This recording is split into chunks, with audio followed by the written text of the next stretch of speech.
bikin lo tuh berasa deg-degan banget.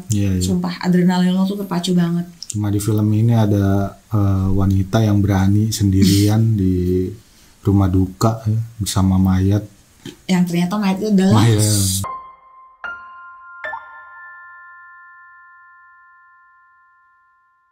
Halo semuanya, selamat datang kembali di channel kami, Erin Channel, bersama saya Rinaldi dan saya Mima. Nah, bagaimana kabarnya kalian semua? Semoga sehat selalu. Hari ini kami akan khusus membahas 5 rekomendasi film terbaik, film horor ya, film horor terbaik 2021 versi kami.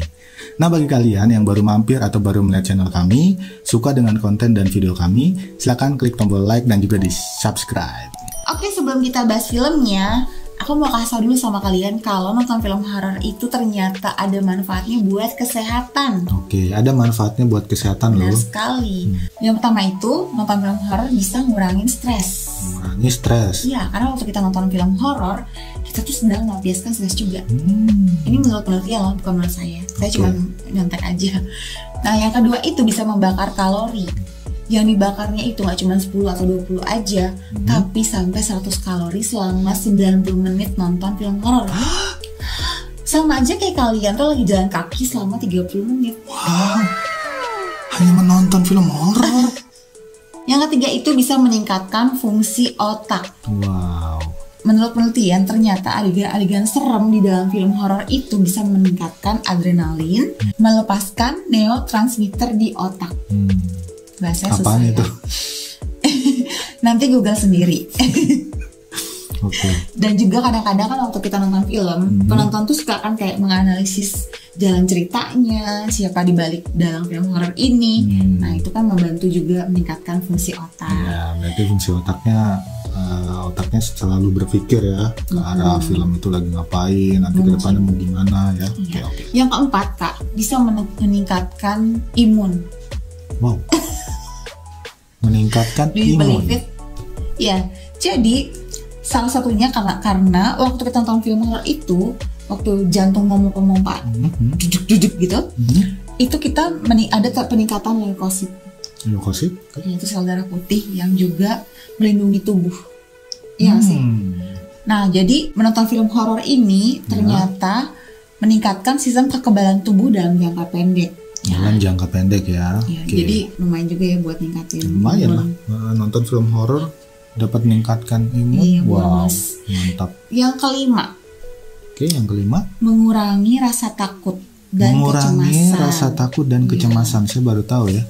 Jadi menurut penelitian lagi nih ya, film menakutkan membantu kita untuk mengatasi kekhawatiran. Jadi hal ini tuh bisa memberikan otak kita kesempatan untuk mengatasi kecemasan. Jadi kan kalau kita udah sering lihat adegan-adegan berbahaya, adegan-adegan yang menakutkan di dalam film horor, kita tuh dalam hidup juga jadi concern gitu loh. Kalau di dalam dunia nyata ada kejadian seperti itu, kita udah tahu duluan dong, ya kan? Jadi kalau misalnya kita udah sering lihat film tentang mau ada stabber, apa sih stabber tuh? Misalnya ada orang jahat yang mau gitu, kita kan udah tahu tuh misalnya di film horor tuh apa yang harus dilakukan. Nah, kira-kira seperti itu. Kenapa kamu ketawa? Jadi tidak perlu bela diri ya, hanya nonton film horor ya. Gitu, kita dapat itu punya setan, tidak, kalian harus berjaga-jaga.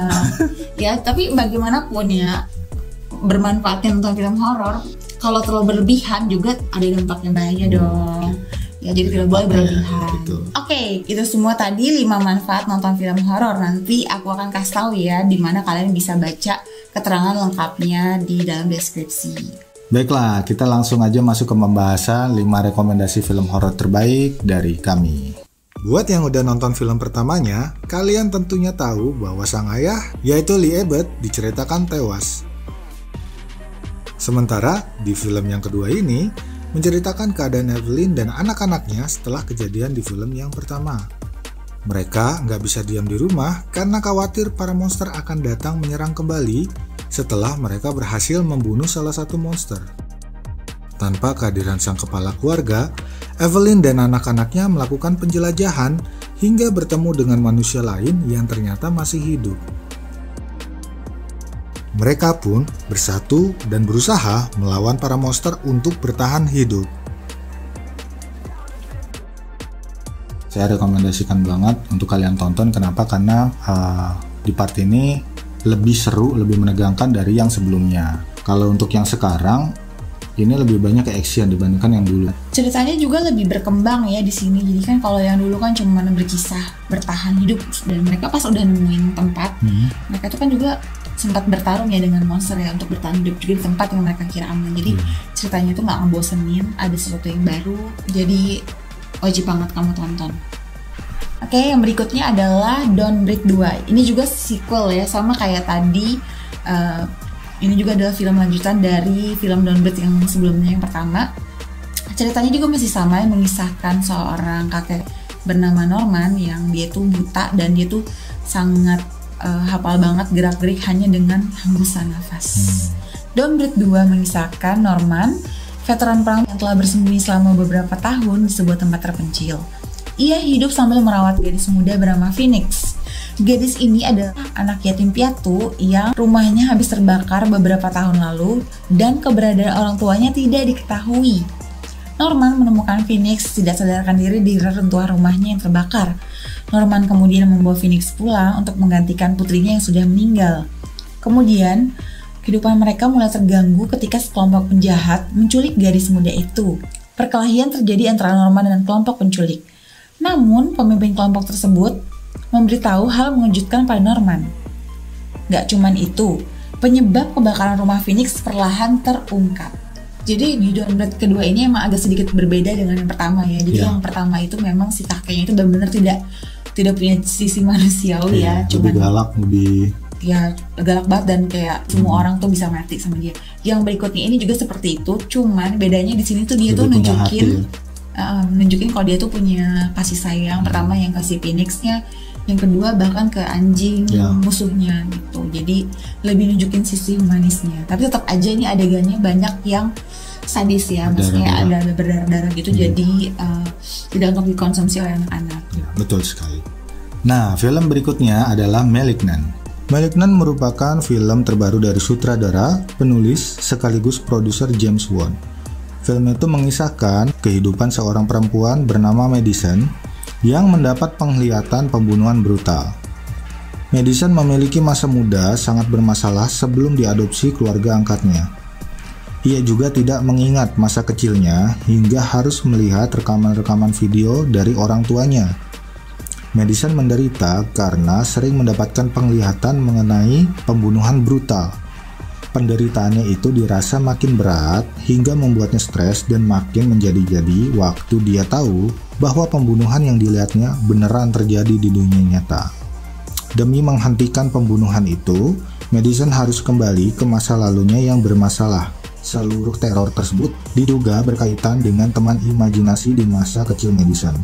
Nah, James Wan bilang bahwa dia memadukan film Malignant ini dari berbagai genre seperti horror, thriller, psikologikal, dan juga monster. Dan si James Wan juga menyebutkan tujuan saya adalah menciptakan penjahat yang kamu sendiri tidak yakin itu bentuknya apa. Itu kata James Wan. Ya, jadi kan ini kan si James Wan ini emang udah sukses banget ya buat film-film horror seperti Conjuring juga kan. Jadi memang gak salah banget ya kalau kalian tuh wajib banget nonton film ini karena ini juga bagus banget. Gak ketebak alurnya itu, kita dibuat kayak mikir-mikir ini siapa pelakunya gitu kan. Apakah ternyata itu adalah dia sendiri, apakah itu beneran hantu. Tapi ternyata kalian akan terwow banget waktu lihat akhirnya. Atau berkepribadian ganda. Tapi ya, ternyata lihat sendiri. Wajib nonton banget. By the way ini juga kan banyak adegan kekerasannya ya. Jadi ini lebih brutal. Iya bener, lebih brutal juga sih. Jadi, favorit kamu ya? Favorit. Kalau favorit aku yang habis ini. Oke. Jadi film keempat ini adalah VHS 94. Jadi ini adalah udah film yang keempat ya. Jadi pertama itu dia VHS itu tampil di Sundance Film Festival di tahun 2012. Kemudian ada yang berikutnya itu VHS 2, kemudian VHS Viral.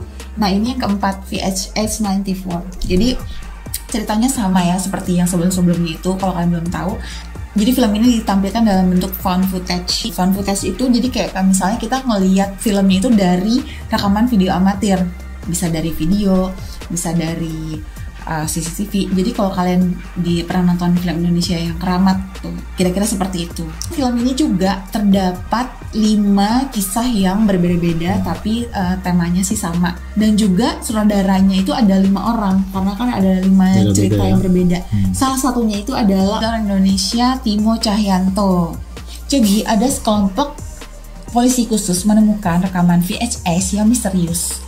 Mereka pun menyelidikinya dan mengirim sebuah tim ke gudang terpencil yang awalnya dipercaya sebagai gudang narkoba.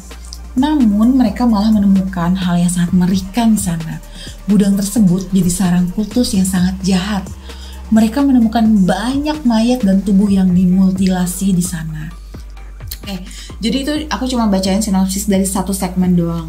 Sebenarnya ada totalnya 5 segmen yang tadi seperti aku bilang ya. Ada salah satu cerita di dalam segmen ini yang kedua yang namanya itu Empty Wake.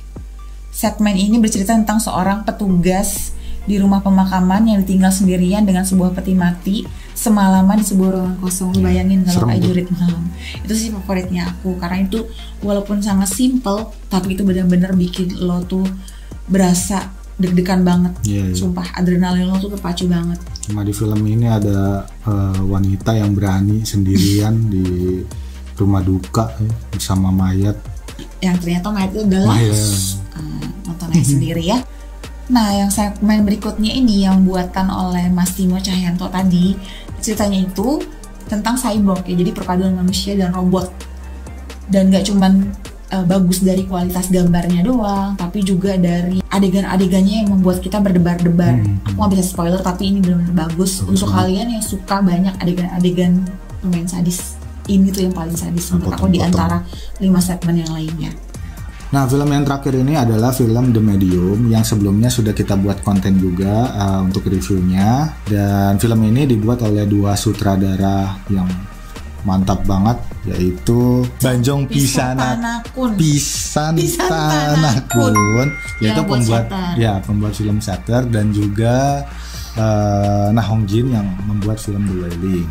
Nah kalian pasti udah gak asing lah ya dengan film-film tersebut. Untuk secara singkatnya film ini itu menceritakan tentang perdukunan. Film The Medium bercerita tentang pembuatan film dokumenter tentang kehidupan Nim, seorang dukun di sebuah desa di Thailand.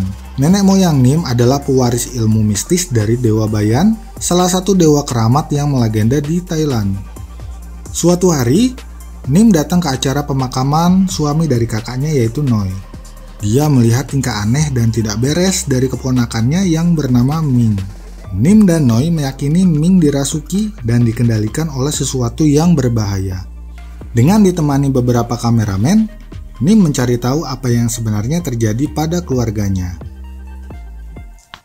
Sutradara Banjong ini bilang bahwa film The Medium ini menawarkan sensasi baru ya, yang berbeda dari film-film horor yang mereka buat sebelumnya. Nah, si Banjong bilang bahwa film horor ini membuat penonton menjadi takutnya secara bertahap. Pokoknya film ini wajib banget untuk kalian tonton, mumpung masih ada di bioskop ya. Semoga. Ya kalau mau nonton review lengkapnya bisa simak video kita yang sebelumnya ya, nanti ada deskripsi juga. Nah itu dia 5 film horor terbaik rekomendasi dari kami ya. Tahun 2021. Bagaimana menurut kalian film apa yang kalian suka di rekomendasi kami? Silahkan tulis di kolom komentar. Dan juga bagi kalian yang mempunyai rekomendasi film atau saran ya, silakan follow Instagram kami di @inierin dan juga bisa tulis juga di kolom komentar lah ya, untuk saran atau untuk ide-ide film-film selanjutnya ya. Ya itu aja konten hari ini. Sampai jumpa di konten selanjutnya. Dadah.